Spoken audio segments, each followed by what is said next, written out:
There are other objections to this. Those are some of the alternative theories. But one of the objections is that, well, if something like this were to happen, this is a miracle. This would be a miracle if someone was to come back from the dead. We all have lost loved ones in our life, and we don't expect them to come back from the dead. So maybe miracles like this just aren't scientifically possible. And that's the age we live in now, is the age of science and the reason. We're past the Enlightenment. And so a lot of people will talk about that related to the resurrection, that miracles aren't scientifically possible. Dr. Butner, I wonder if you could speak to that for just a moment. Sure. And I'll be a little bit quicker on this answer because I always like to warn students I'm not a scientist. So to get further information on this, you should probably talk to a scientist.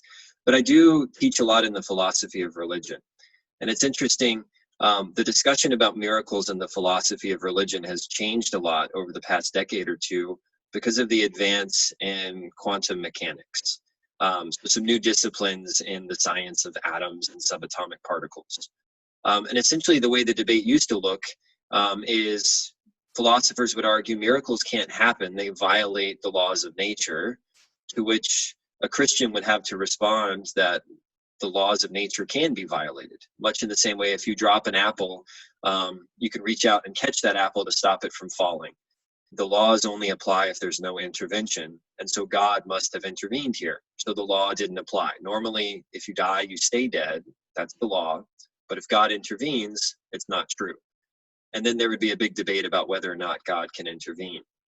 But it's weird that things have shifted since quantum mechanics, because many of those scientific theories now suggest that the laws are really just probabilities. A law is the result of an aggregate or a summary, a grouping together of lots of atomic events on a very small level. And so if you get the number of atoms large enough, then a law is the result that shows what the average is. But technically speaking, that average doesn't have to occur. That law is the norm, but there's nothing scientifically speaking that says it can't be otherwise. And that sounds kind of strange. So let me give you an example from a philosopher of religion.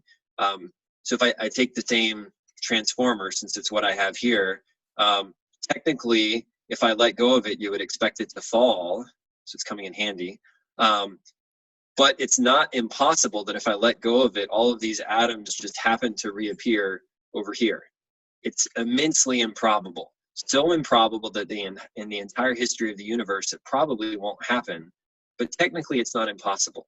So what that means is something like a dead body coming back to life. Scientifically, we can't say it's impossible. We would just say that on its own, it's very improbable. So we can't say science says it's not possible for there to be a resurrection, because that's not the conclusion that modern scientific theory would lead us to. Well, and I find that fascinating. So some of the smartest non-Christian scientists have really stopped talking about impossibility and start talking, scientifically speaking, about improbability. Have I summarized you? And I shouldn't just say non-Christians. Both Christian and non-Christian super smart scientists have shifted this conversation in the last decade. Is that summarizing kind of? Yes, and even more so philosophers of religion that study scientific theories. Okay, wonderful. Well, and it is really, that fascinates me. But even within that then, okay, so not impossibility, maybe even the law is not the right way to talk about that anymore.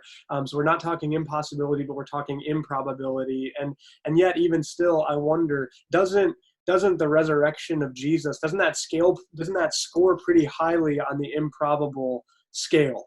What would you say to that? I mean, can we really believe this? What does it say about us that we really believe this if it scores so highly on the improbable scale? Sure. I mean, I think it's reasonable to find this improbable. I used to find it improbable.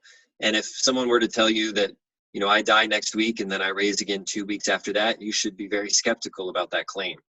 But one thing that helped convince me that it's not actually that improbable is when we consider the fact that God is a part of the equation.